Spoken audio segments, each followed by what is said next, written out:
Hello friends, Prakash math and reasoning classes में आप लोगों का फिर से स्वागत है।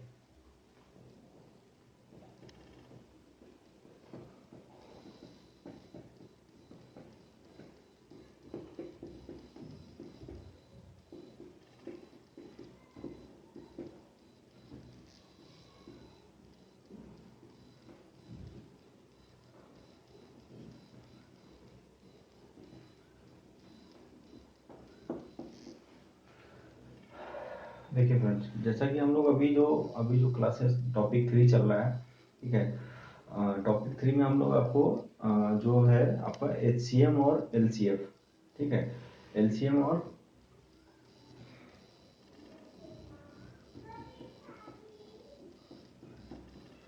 टॉपिक 3 में आपका जो है HCF एंड LCM, ठीक है। लगभग टॉपिक 3 अभी ये चल रहा है, ठीक है। टॉपिक 3 का सेकंड क्लास है ये, टॉपिक 3 सेकंड क्लास, ठीक है। अभी देखिए टॉपिक 3 जो है, इसमें टॉपिक था HCF और LCM, मतलब जितने भी आपको अभी तक जो पॉइंट्स बताए हैं वो HCF और LCM से रिलेटेड जितने भी पॉइंट्स थे वो सारे पॉइंट्स आपको बताए हैं। अब इससे रिलेटेड मतलब HCF से और LCM से रिलेटेड जितने भी तरीके का क्वेश्चंस है वो हम आपको दिखाएंगे बारी बारी कैसे हम लोग उसको सॉल्व करते हैं, ठीक है। ये सब क्वेश्चन जो है आपको जनरली आप SSC में, बैंकिंग में, रेलवे में, ठीक है, ग्रुप डी हो या कोई भी हो, आपको हर तरीके का ALP वगैरह जितने भी एग्जाम होते हैं सारे में इससे रिलेटेड क्वेश्चन पूछे जाते हैं। डायरेक्टली नहीं पूछा जाएगा कि HCF निकालो और LCM निकालो, ये बहुत ईजी है, ठीक है। इसको जो है क्वेश्चन को घुमा करके पूछा जाता है, जैसे हम आपको अभी क्वेश्चन करवाएंगे, ठीक है। आज का हम लोग का यही एजेंडा है कि टॉपिक 3 में HCF और LCM से रिलेटेड जितने भी तरीके का क्वेश्चंस है, प्रॉब्लम्स है, वो सारे हम आपको एक बार सॉल्व करके दिखाएं। चलिए आगे देखते हैं क्वेश्चंस।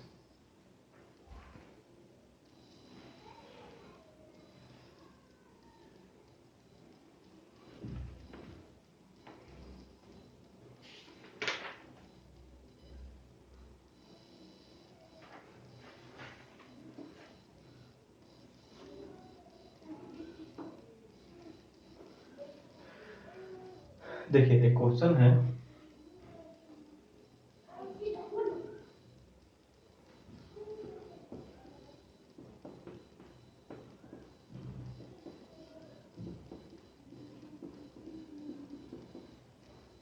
छोटी से छोटी संख्या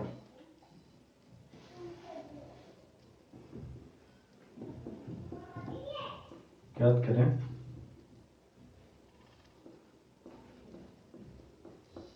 जिसे 20, 25,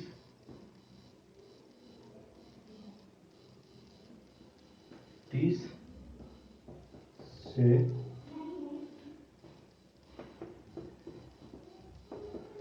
भाग देने पर क्रमशः 8, 13, 18 शेष बचे, ठीक है। वह छोटी से देखिए क्वेश्चन आपका है कि वह छोटी से छोटी संख्या ज्ञात करें जिसे 20, 25 और 30 से भाग देने पर क्रमशः इतना जो है आपका 8, 13 और 18 शेष बचे, ठीक है।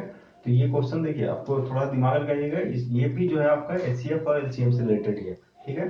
अब देखिए थोड़ा सा दिमाग लगाइए कैसे इसको हम लोग HCF से सॉल्व कर सकते हैं या फिर LCM से सॉल्व कर सकते हैं। आप एक बार देखिए, ठीक है, हम इसको सॉल्व करके आपको दिखाते हैं।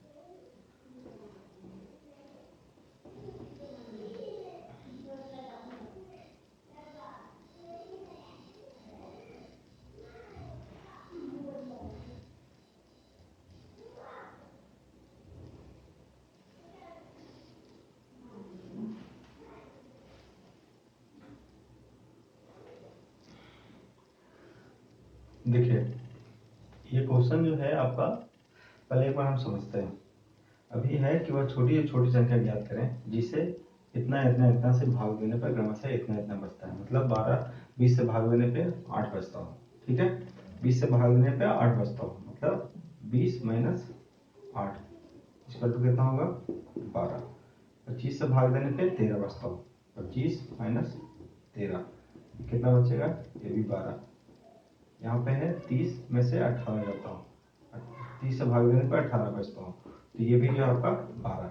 मतलब सारे केस में हम लोग देख रहे हैं कि भाग देने के बाद जो है जो शेष बच रहा है उसको अगर हम लोग घटाते हैं, ठीक है, जिस संख्या से हम लोग भाग दे रहे हैं उसमें से अगर शेष को घटाते हैं तो सारे में जो है संख्या बराबर ही आ रहा है, मतलब 12 ही आ रहा है। ठीक है, तो इस केस में हम लोग क्या करेंगे कि ये जो संख्या है इस संख्या का हम लोग लसाअ निकालेंगे, लघुत्तम समापवर्तक निकालेंगे। ठीक है, अब इसमें देखिए 20, 25 और 30 इसका जो है लघुत्तम समापवर्तक निकालें। ठीक है, 2, 10, 25, 15, अब 5 से 5 2 10 5 5 25 5 से 15। ठीक है, अब देखिए इसका लघुत्तम समापवर्तक कितना होगा कि सारे जितने भी संख्याएं हैं सारी संख्याओं को मल्टीप्लाई कीजिए, 2 इंटू 5 इंटू 2 इंटू 5 इंटू 3। ठीक है, 5 दूनी 10 दूनी 20 20 बचे 100 या 300। ठीक है, ये संख्या अभी संख्या जो आपका आया जो अंश इसमें जो लसाअ आया, मतलब ये जो संख्या दिया हुआ है 20 25 और 30 से जो इससे जो डिवाइड करते हैं तो इस सारे संख्याओं का लघुत्तम समावर्तक कितना आ गया 300। ठीक है,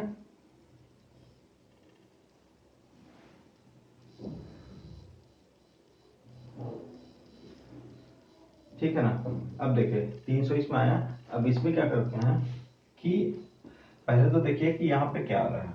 ठीक है, 20 से अगर हम लोग डिवाइड करते हैं, 20 से डिवाइड करते हैं 300 में, ठीक है, तो 20 एकम 20, 10 20 25 100।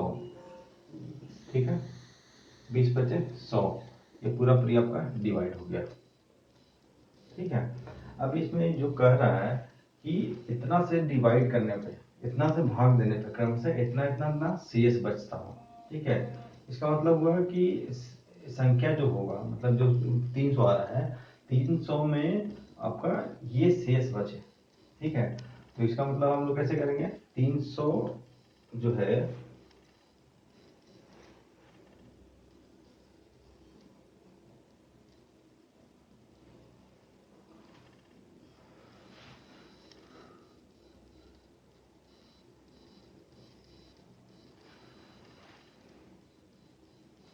हाँ देखिए इसमें क्या आ रहा है कि ये जो है आपका पूरा पूरी 300 है, 300 जो है पूरा पूरी इससे डिवाइड हो जाएगा, 20 से भी 25 से भी और 30 से भी।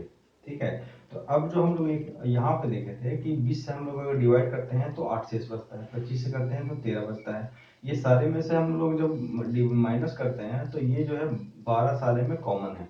ठीक है, तो 12 जो है हम लोग इसमें से माइनस कर लेंगे, -12, तो आपका आ जाएगा 8 288, मतलब 288 वो ऐसा संख्या होगा। ठीक है, 288 ऐसा संख्या होगा कि जो कि 20 से डिवाइड करेंगे तो 8 बचेगा, 25 से डिवाइड करेंगे तो 13 बचेगा, 30 से डिवाइड करेंगे तो 18 बचेगा। ठीक है, मतलब देखिए इस तरीके का जो क्वेश्चन पूछा जाता है, जैसे वह छोटी छोटी संख्या ज्ञात करें जिसे 20 25 30 से डिवाइड करने पे क्रमशः 8 13 18 बचे, तो ऐसी संख्या ऐसी इस तरीके का जो क्वेश्चन आएगा इसमें आप लोग हमेशा याद रखिएगा, इसमें जो है उसको लघुत्तम निकाल के ही हम लोग सोल्व करेंगे। ठीक है, तो लघुत्तम निकालने के लिए सबसे पहले ये संख्या जो आता है, जो संख्या लिखा हुआ है जिसे डिवाइड कर रहे हैं उस संख्या को हम लोग उसका एलसीएम निकाल लेंगे। ठीक है, इसमें से इसको माइनस कर रहे थे, मतलब ये शेष बच रहा है, तो शेष बच रहा है तो सबको हम लोग एक बार क्रमशः लिखा हुआ है, सब में से माइनस कर देते हैं तो सब में 12 बचता है, मतलब जो संख्या आ रहा है इसमें से -12 करेंगे तो 288, ये इस तरीके से सॉल्व होगा। ठीक है, इस तरीके का क्वेश्चन जितना भी रहेगा आपका इस तरीके से सॉल्व करेंगे। कोई भी अगर इस तरीके से क्वेश्चन आप जो भी रहेगा आप बना के देखिए, अगर इसमें आपको कोई भी क्वेरी हो तो आप क्वेश्चन पूछ सकते हैं। ठीक है, चलिए अब दूसरा क्वेश्चन देखते हैं।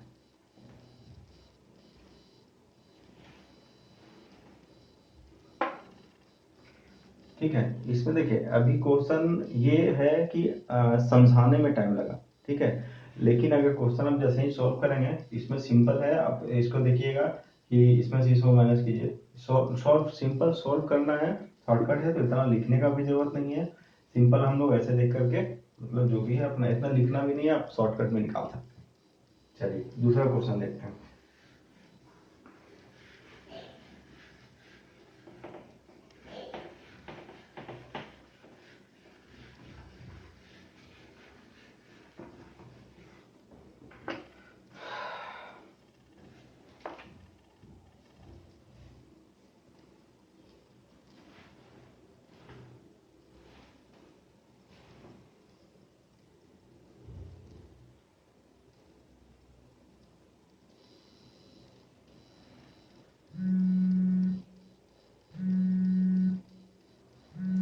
देखिए ओके,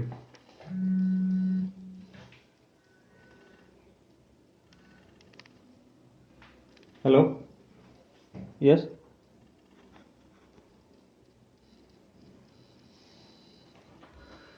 देखिए अब क्वेश्चन 2, ठीक है, इसमें है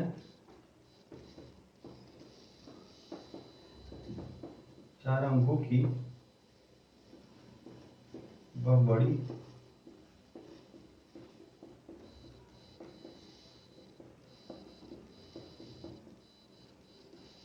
से बड़ी संख्या ज्ञात करें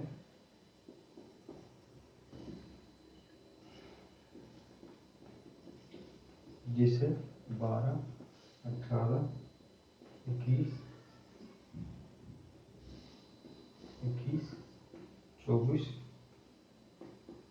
में से प्रत्येक से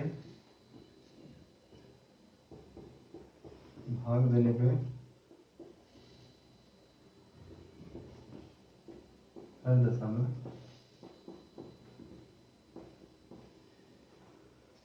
6 शेष बचे। ठीक है, ये आपका है, हो गया क्वेश्चन।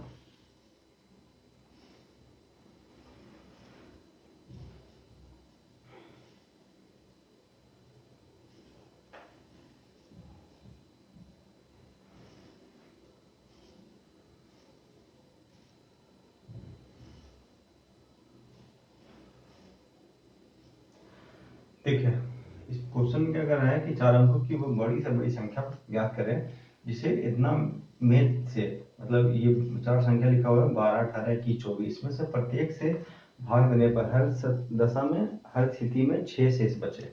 ठीक है, तो सबसे पहले क्या करते हैं कि ये जो संख्या लिखा हुआ है 12, 18, 21 और 24, जैसे इसके पहले वाला भी क्वेश्चन हम आपको बताए थे, उसमें भी सेम इसी आधार पे था। ठीक है, इसी तरीके से क्वेश्चन था। अब इसमें जो है 12, 18, 21, 24 का हम लोग वो निकालते हैं, एलसीएम निकालते हैं। ठीक है, 12, 18, 21, 24। ठीक है, इसका जब आप एलसीएम निकालेंगे, ठीक है, इसका जब आप एलसीएम निकालेंगे, चलिए इसका आप एक बार निकाल के दिखा देते हैं। 3 6 12,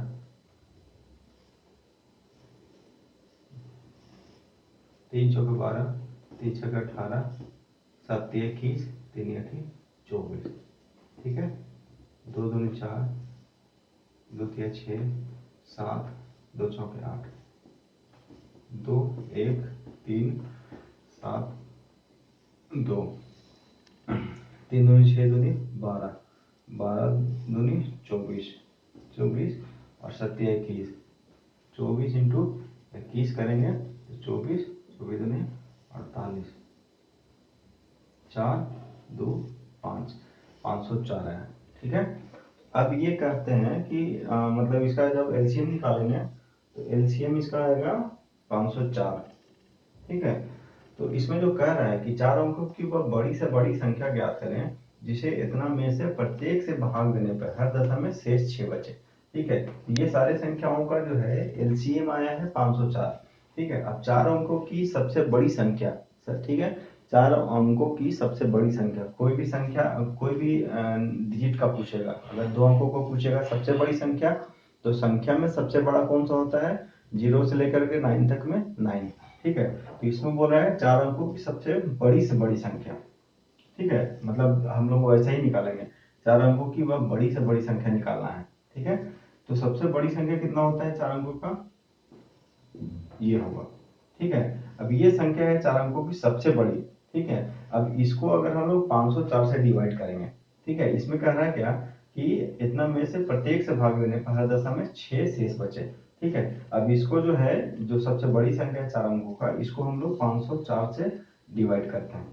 ठीक है, इसको हम लोग 504 से डिवाइड करेंगे, जब 504 से डिवाइड करेंगे, ठीक है, तो हर दशा में 19 बचेगा। ठीक है, और इसका जो शेष आएगा, देखिए एक बार आपको सॉल्व करके दिखाते हैं। 504, ठीक है, 5 9 4, ठीक है 9।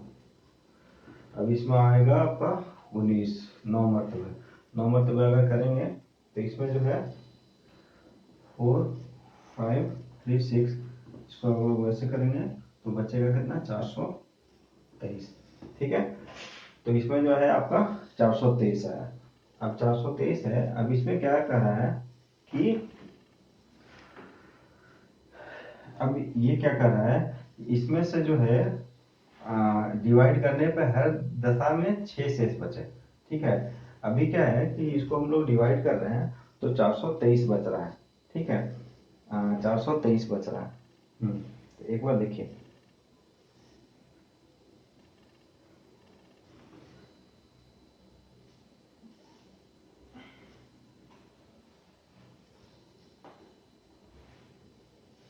देखिए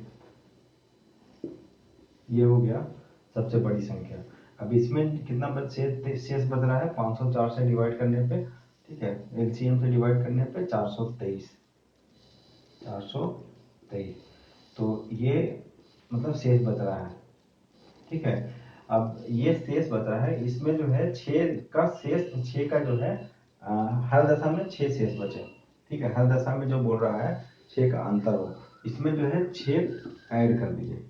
ठीक है, तो जो संख्या बचेगा इसमें से इतना माइनस कीजिए, प्लस 6 कीजिए। ठीक है, देखिए क्वेश्चन क्या कर रहा था इसमें, ये जो संख्या है इसमें प्रत्येक से भाग देने पर हर दशा में 6 शेष बचे। ठीक है, तो सबसे बड़ी संख्या कितना हुआ, 9999। ठीक है, अब ये शेष बच रहा है ये 423, अगर हम 423 को हटा देते हैं, ठीक है, 423 को हटा देते हैं तो संख्या बचेगा कितना, 6 7 5, ये आपका 9। अब इसमें क्या कह रहा है कि ये संख्या 9576, ये सबसे बड़ी से बड़ी संख्या होगा। ठीक है, जो कि ये सारे से पूरा पूरी डिवाइड हो जाएगा। ठीक है, इसको अगर 12 से डिवाइड करेंगे तो पूरा पूरी, 18 से पूरा पूरी, 21 से और 24 से पूरा पूरी डिवाइड होगा। लेकिन क्वेश्चन में कह रहा है कि प्रत्येक दशा में भाग देने पर हर दशा में जो है 6 शेष बचे, मतलब इसमें जो है 6 आपको ऐड करना है। ठीक है, शेष बच रहा है इसलिए यहाँ पे ऐड कर रहे हैं। अगर ये बोल रहा होता कि शेष ना बचे, मतलब कम हो, ठीक है, 2 8 5 9, ये आपका हो गया आंसर।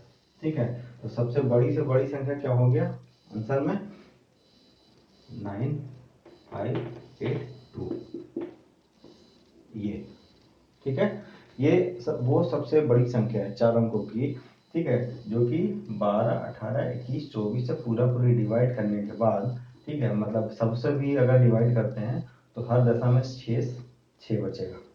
ठीक है, चलिए इससे रिलेटेड अब अभी जैसे हम जो लास्ट वाला क्वेश्चन बताया था वो भी इसी ऐसा ही था। ठीक है, इसी के आधार पे, बट इसमें थोड़ा सा घुमाया हुआ था। इसमें हम लोग एक चीज सीखे कि हम सबसे बड़ी से बड़ी संख्या हम लोग कैसे कैसे हम लोग लिख सकते हैं। ठीक है, जैसे यहाँ पे 4 अंकों की सबसे बड़ी संख्या, तो 4 अंक सबसे बड़ी संख्या जो है 0 से 9 के बीच में 9 होता है, 4 अंकों की सबसे बड़ी संख्या ये हुआ। लेकिन वो वैसी बड़ी से बड़ी संख्या जो इतना में से प्रत्येक से डिवाइड होने के बाद 6 शेष बचता, तो ये संख्या बचता है।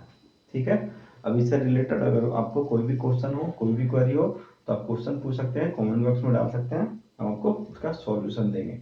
ठीक है, चलिए आगे देखते हैं।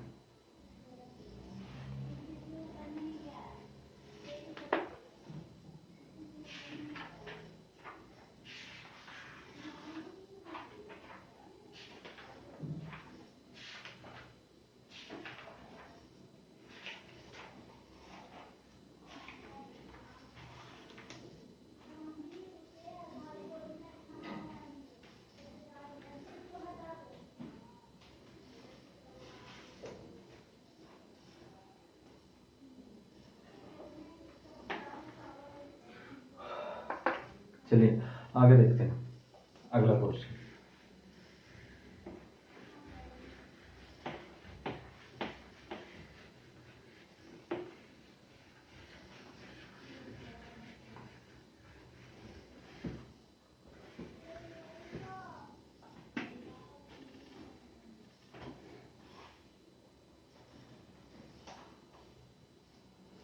देखिए अब क्वेश्चन है कि जिसमें कि लघुत्तम और महत्तम दोनों लिखा हुआ हो, ठीक है। हम आपको एक जो फॉर्मूला बताए थे जिसमें कि दो गुणनखंड, दो संख्याओं का गुना इक्वल टू महत्तम इंटू लघुत्तम होता है, ठीक है। अब उसी के आधार पर हम लोग अब कुछ क्वेश्चन सॉल्व करते हैं। क्वेश्चन नंबर 3, ठीक है। इसमें है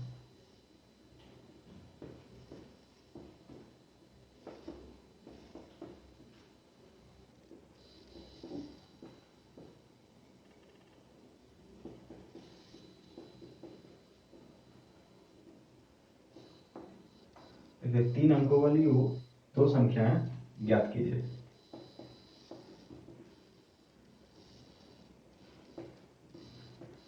ठीक है, 3 अंकों वाली दो संख्याएं ज्ञात कीजिए जिसका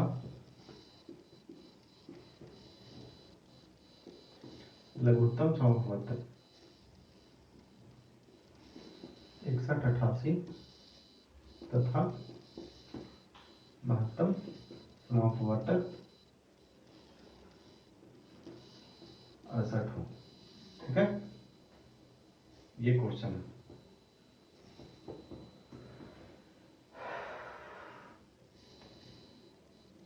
देखिए ये क्वेश्चन जो है आपका एसएससी में 2004 में आया हुआ है। ठीक है, ये क्वेश्चन जो है आपका एसएससी में 2004 में आया हुआ है। ठीक है, एसएससी के एग्जाम में। अब इसमें जो क्वेश्चन कर रहा है, क्वेश्चन क्या है, 3 अंकों वाली दो संख्याएं ज्ञात कीजिए। जैसे हम आपको जो फॉर्मूला बोले थे, बताए थे, उसमें था चार जो है वैल्यू दिया रहेगा, 4 वैल्यू है, उसमें से 3 दिया रहेगा और चौथे को निकालना था। ठीक है, हम आपको ये बताए थे। अब 3 अंकों वाली दो संख्याएं ज्ञात कीजिए, मतलब दो संख्या ज्ञात करने के लिए बोल रहा है जिसमें कि लघुत्तम समापवर्तक इतना तथा महत्तम इतना है। ठीक है, अब देखिए इसमें क्या कर सकते हैं, 3 अंकों वाली, उसमें भी ये क्या बोल रहा है, 3 अंकों वाली दो संख्याएं ज्ञात कीजिए। ठीक है, संख्या भी निकालना है, वो उसमें भी 3 अंकों वाली, ऐसा इसमें मॉड्यूलेशन दिया हुआ है, 3 अंकों वाली। ठीक है, दो संख्याएं। ठीक है, अब इसमें लिख रहा है कि लघुत्तम समापवर्तक कितना है, महत्तम समापवर्तक 68 है। अब देखिए हम आपको एक चीज बता रहे हैं, जैसे हम आपको जो महत्तम समापवर्तक और लघुत्तम बताए थे, महत्तम समापवर्तक क्या होता है, महत्तम हमेशा जो है संख्याओं, कोई भी संख्या का गुणनखंड होता है। ठीक है, कोई भी संख्या का गुणनखंड होता है, मतलब अगर हम देखें तो 3 अंकों वाली कोई दो संख्या बता रहा है, तो इसमें क्या है कि एक संख्या जो है, पहली संख्या 68A, ठीक है, ऐसे कर सकते हैं। ठीक है, ये पहला संख्या हो गया। दूसरी संख्या 68B, ऐसे कर सकते हैं। ठीक है, अब इसमें हम इसी क्वेश्चन के आधार पे हम आपको बता रहे हैं कैसे करेंगे। इसमें लिख रहा है कि 3 अंकों वाली दो संख्या ज्ञात कीजिए। 3 अंक ये बन गया, 3 अंक ये बन गया। ठीक है, 3 अंकों वाली दो संख्या निकालना है। ठीक है, क्योंकि देखिए महत्तम जो होता है हर संख्या का गुणनखंड होता है, हम आपको अभी भी बताया। तो 68 जो है, 68 में हम एक संख्या है उसको गुना कर दिए, ये कोई भी यहाँ पे गुना कर दिए, तो 68A हो गया आपको 3 अंकी वाली संख्या। ठीक है, पहली संख्या। दूसरी संख्या 68B, ये दूसरी संख्या हो गया। अब इसको जो फॉर्मूला बताया था उसी फॉर्मूला के आधार पर देखते हैं। पहली संख्या इंटू दूसरी संख्या, मतलब 68A into 68B equal to लघुत्तम कितना है 6188 इंटू महत्तम कितना है 68। ठीक है, अब इसमें देखिए कि अब इसमें जो है हमको 3 अंकों वाली संख्याएं निकालना है। ठीक है, ठीक है, अब चलिए देखिए कि अगर इसमें से हम ए बी को एक साथ रखते हैं, ठीक है, इधर भी 68 है, इधर भी 68 है, तो यहाँ से एक तो 68 ही चला गया, ठीक है। A B equal to A into B equal to 6188, ठीक है। ये हो गया इसका ए बी का वैल्यू, ठीक है।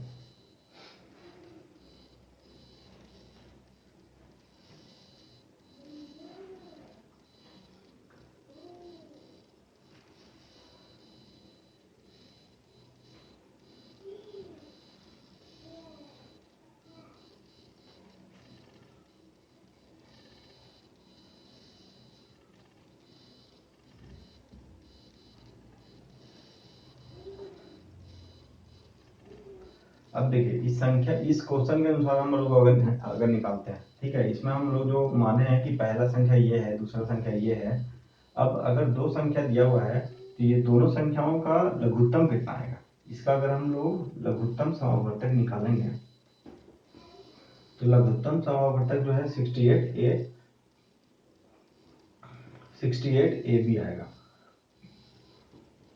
क्यों? क्योंकि महत्तम समावर्तक तो कोई भी संख्या का गुणनफल होता है, ठीक है। तो 68 तो होगा, उसमें हम एक संख्या गुना कर दिए ए, दूसरी में दूसरी संख्या बी, ठीक है। अब इसका लघुत्तम निकालेंगे तो लघुत्तम क्या होता है कि जो संख्याएं दिए हुए थे उसका जो है उसमें से कॉमन जो भी होगा सबको हम लोग निकाल के रखेंगे, ठीक है। 68 दोनों में से निकाल लिए, ए और बी निकाल लिए, ठीक है। तो लघुत्तम इतना है। अब क्वेश्चन में क्या लघुत्तम दिया हुआ है 6188, ठीक है। अब इसका जो है लघुत्तम समापवर्तक हो गया 68 ए बी, मतलब इसको हटाइए, इसको हटाइए। देखिए इसमें 68 ए बी हो गया और यहाँ पे लघुत्तम कितना दिया हुआ है 6188, ठीक है। अब इसको हम लोग अगर वो करते हैं ए बी इक्वल टू क्या होगा, A B equal to 6188 by 68, ठीक है। 68 से डिवाइड करेंगे, 68 से डिवाइड करेंगे तो ये 91 से पूरा पूरी डिवाइड हो जाएगा, ठीक है। यानी कि ए बी इक्वल टू 91, ठीक है। अब इसमें देखिए कोई भी इसको 91 है, ये दो संख्याओं का गुणनखंड है, ठीक है। तो सबसे छोटी संख्या किससे डिवाइड होगा, आप ये निकालिए। सबसे छोटी संख्या जो है इसका गुणनखंड करते हैं 7 इंटू 13, 13 7 91, ठीक है। 91 का गुणनखंड होगा 7 इंटू 7 और 13, ठीक है। अब जो है ये संख्या ही जो है, ये संख्या ही जो है दोनों संख्याओं का मतलब इसमें जो लिख रहा है 3 अंकों वाली दो संख्याएं ज्ञात कीजिए, तो 7 और 13 इसमें से हम लोग वैसे कर सकते हैं। अब देखिए जैसे हम पहला संख्या मान लेते 68 है, ठीक है। तो पहला संख्या यहाँ पे निकालिए 68 इंटू 7, दूसरा संख्या जो है 68 इंटू 13, ठीक है। तो अगर इसको हम लोग मल्टीप्लाई करेंगे, ठीक है, 8 सत्ते 56, 5 6 सत्ते 42, 42 और 5 47, ठीक है, 476, ठीक है। ये आपका आ गया पहला संख्या। ये देखिए 3 अंकों वाली संख्या है, ये समझे, ये 3 अंकों वाली संख्या ही है। कैसे हम लोग निकाले आप समझ गए। अब इसमें अगर मल्टीप्लाई करते हैं, ये जो है आपका 8884 आएगा, ठीक है। तो ये पहली संख्या हो गया, ये पहली संख्या, और ये जो है आपका दूसरी संख्या हो गया, ठीक है। चलिए इसमें अगर इस तरीके का कोई भी क्वेश्चन पूछा जाए, कोई भी कहीं भी एग्जाम में पूछे 3 अंकों वाली दो संख्याएं ज्ञात करना है जिनका लघुत्तम समावर्तक कितना हो, महत्तम इतना हो, तो हमेशा याद रखिएगा महत्तम जो है किसी भी संख्या का गुणनखंड होता है, कोई भी दो संख्याओं का, ठीक है। तो पहली संख्या जो है महत्तम इंटू ए मान लिए, दूसरी संख्या महत्तम इंटू बी मान लिए, इंटू यहाँ पे डाला हुआ है, याद रखिएगा। अब ये दो संख्याओं का हम लोग अगर लघुत्तम निकालेंगे तो लघुत्तम कितना आएगा 68 ए बी आएगा, क्योंकि इसमें से कॉमन जो रहेगा सबको हम लोग ले लेंगे, रख लेंगे, ठीक है। अब इसका लघुत्तम 68 ए बी का लघुत्तम इतना आया क्वेश्चन के अनुसार, ठीक है, पहले दो संख्या। अब इसमें ए बी इक्वल टू कितना हो गया आपका 91, इसका गुणनखंड करेंगे 7 8 और 13, ठीक है। चलिए अब इसमें 7 जो है इसको हम पहली संख्या से गुना कर दिए ए की जगह पे, बी की जगह पे 13 हम कर दिए, कुछ भी कर सकते हैं, ए की जगह पे 13 भी, बी की जगह पे 7 भी कर सकते हैं, ठीक है। बट लेकिन संख्याएं यही रखना है, यही दोनों में से।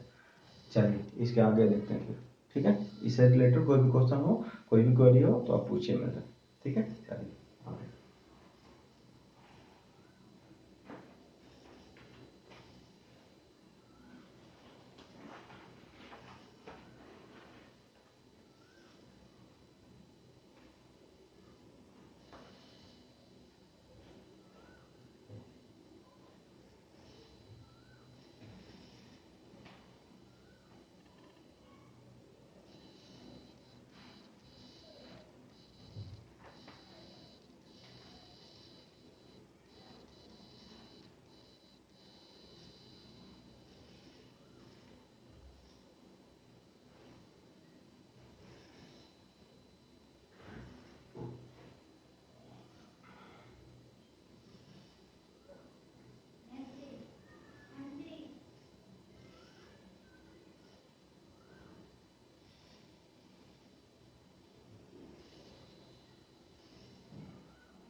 अब देखिए आगे एक क्वेश्चन,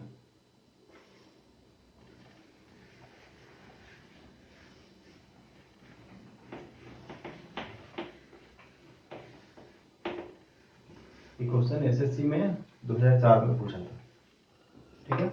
अभी और भी क्वेश्चन है जो कि एग्जाम्स में पूछे गए हैं, ठीक है। हम आपको एक क्वेश्चन बताते हैं, क्वेश्चन आपका हो जाएगा क्वेश्चन नंबर 4, ठीक है।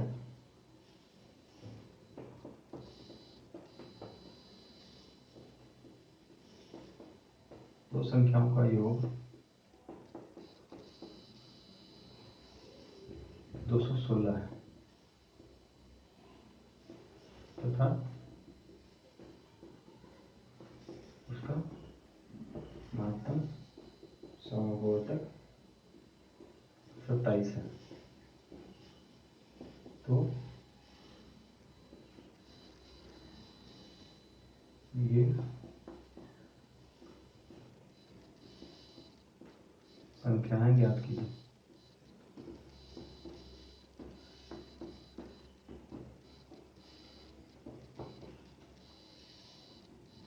ठीक है, देखिए क्वेश्चन कैसा लग रहा है, लग रहा है कि कैसे बनेगा समझ नहीं आ रहा है, ठीक है। किससे, कौन से टॉपिक से रिलेटेड है।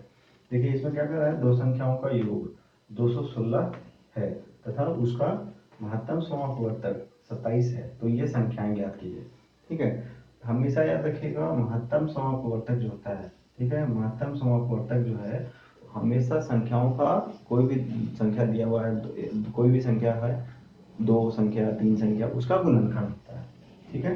तो इसमें दो संख्याओं का योग लिख रहा है 216 है, ठीक है, याद रखिएगा, ठीक है। तो योग 216 है, इसका मतलब दो संख्या हम लोग अगर मान कोई भी तरीके से निकाल लें तो उसका योग कितना होना चाहिए, 216 होना चाहिए, ठीक है। महत्तम समापवर्तक यहाँ पे 27 है, महत्तम समापवर्तक से ही हम लोग उस क्वेश्चन को सॉल्व करेंगे। देखिए पहला संख्या इजकल टू 27 इंटू ए, 27 ए, ठीक है। दूसरा संख्या, ठीक है, दूसरा संख्या 27 इंटू बी, 27 बी, ठीक है। पहला संख्या हम लोग मान लिए कि 27 है, क्योंकि महत्तम समापवर्तक यहाँ पे 27 है, तो 27 उसमें होगा ही, उस संख्या में गुणनखंड होगा, तो 27 ए मान लिए, दूसरा संख्या 27 बी मान लिए, ठीक है। अब क्या कर रहा है, फिर से क्वेश्चन पढ़िए, इसमें कह रहा है कि दो संख्याओं का योग 216 है तथा उसका महत्तम समापवर्तक 27 है, तो ये संख्याएं ज्ञात कीजिए, ठीक है, मतलब दोनों संख्या निकालना है।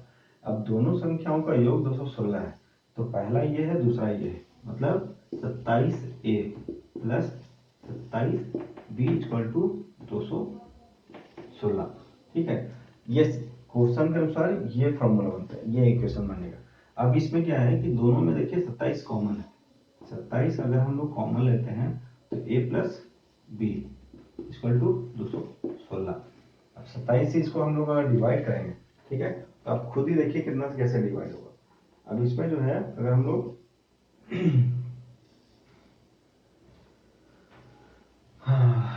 दो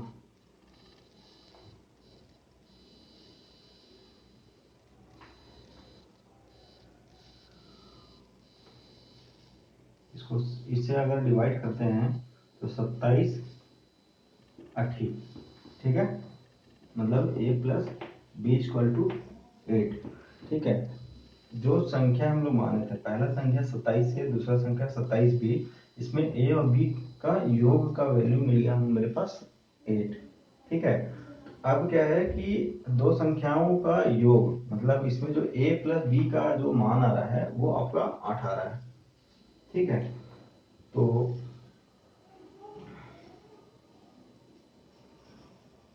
अब इसमें हम लोग कैसे कर सकते हैं कि महत्तम समापवर्तक 27 है, ठीक है। तो इसमें हम लोग a का वैल्यू हम लोग कुछ भी मान लीजिए, इसी में से हम लोग देखते हैं।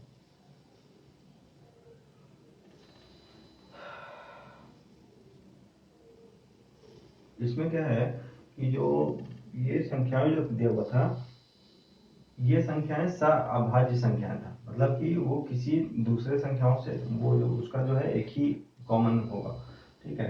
तो 8 जो है, 8 को हम लोग डिवाइड करेंगे 1 प्लस 7 में, या फिर 8 को डिवाइड करेंगे 3 प्लस 5 में, ठीक है। अब इसको देखिए, इसमें हम लोग कैसे कर सकते हैं, उसमें नॉर्मली देख लीजिए, ठीक है। जो संख्याएं होंगे उसमें हम महत्तम जो दिया हुआ है 27, मतलब 27 और 27 इंटू 1, और दूसरा 27 इंटू 7, ये हो गया पहला, ठीक है। अब दूसरे से, ये पहला कैसा हो गया, ठीक है। अब दूसरे से देखते हैं यहाँ पे, 27 इंटू 3, 27 इंटू 5, ठीक है। ये दोनों हो गया संख्याएं, समझे। अभी दोनों का योग जो होगा, अब देखिए 216 ही होगा, ठीक है। अब पहला संख्या जो इससे देखते हैं, इस वाले से पहला संख्या जो है 27 हो गया, और दूसरा संख्या कितना हो गया, 7 7 49, 4 7 2 14 4 18, ठीक है। अब इसमें अगर हम लोग 27 ऐड करते हैं तो 7 4 11 8 2 10 1 10 1 11 और 2, ठीक है, ये हो गया।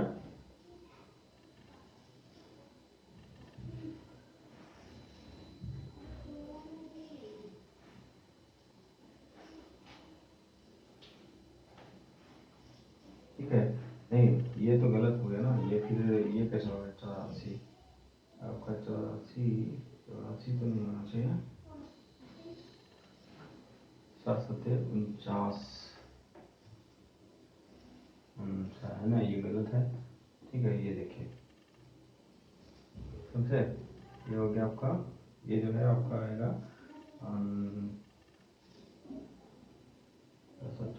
16 216, ठीक है। देखिए ये पहला संख्या आपका आ गया 27, और दूसरा संख्या, हाँ दूसरा संख्या 189, ठीक है। 27 और 189 दोनों को जोड़ते हैं 216 आ जाता है, ठीक है, दो संख्याओं का योग। सेम इसमें भी अगर हम लोग करेंगे तो इसमें भी सेम ऐसा ही आएगा, दोनों संख्याओं का योग जो है 216 आएगा, ठीक है।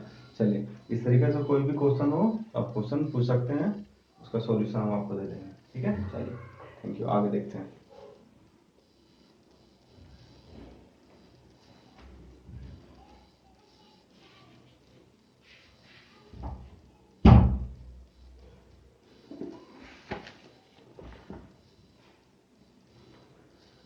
चलिए, अब इससे रिलेटेड आपको जितने भी क्वेश्चन हो, ठीक है, क्वेश्चन जितने भी जनरली आते हैं एचसीएफ और एलसीएम का, महत्तम और लघुत्तम का, वो इसी तरीके का क्वेश्चन होते हैं। बाकी अगर कोई भी आपको क्वेश्चन, कोई भी क्वेरी हो लघुत्तम से या महत्तम से, आप क्वेश्चन पूछ सकते हैं, कमेंट बॉक्स में डाल सकते हैं, हम आपको उसको सॉल्यूशन देंगे, ठीक है। चलिए, बाकी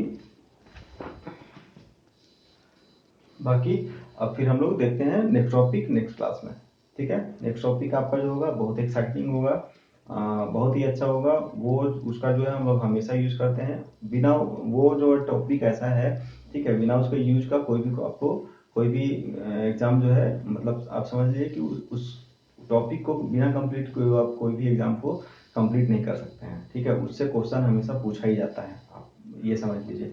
इसलिए आप नेक्स्ट टॉपिक देखने के लिए आप एक्साइटेड रहिए, ठीक है। हम जल्द से जल्द हम आपको दूसरे टॉपिक लेके आ रहे हैं, ठीक है। चलिए सपोर्ट कीजिए प्रकाश मैथ एंड रीजनिंग क्लासेस को, लाइक कीजिए, सब्सक्राइब कीजिए और शेयर कीजिए अपने दोस्तों के बीच में, ठीक है। चलिए थैंक यू, बाय बाय।